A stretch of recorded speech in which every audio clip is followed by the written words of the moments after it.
Reaksiya verir 20 dərəcə və 50 dərəcədə reaksiyanın sürətlərini verib və başa çatma müddəti verib və temperatur əmsalını verib.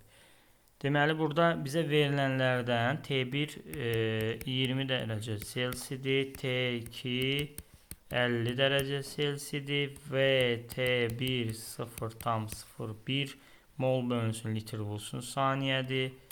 VT2 bərabər X-dır. Sonra bizə nə verib? Baş çatma müddəti tau 1 bərabər Y-dır. Tau 2 bərabərdir 20. Qamma da 3 verib bizə.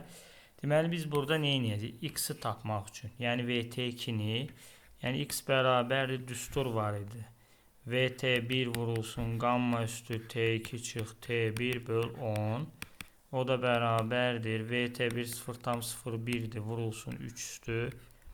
Temperaturumuz 50 çıxılsın, 20 böl 10. Bu da eləyir 0,01 vurulsun 27. O da eləyir 0,27 mol bölünsün litr vurulsun saniyə.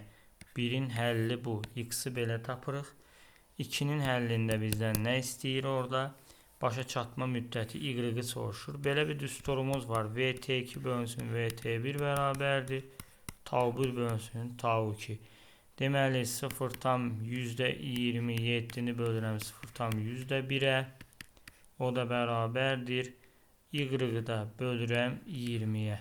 Buradan tənlikdən Y da bərabərdir 540 saniyə eləyəcək.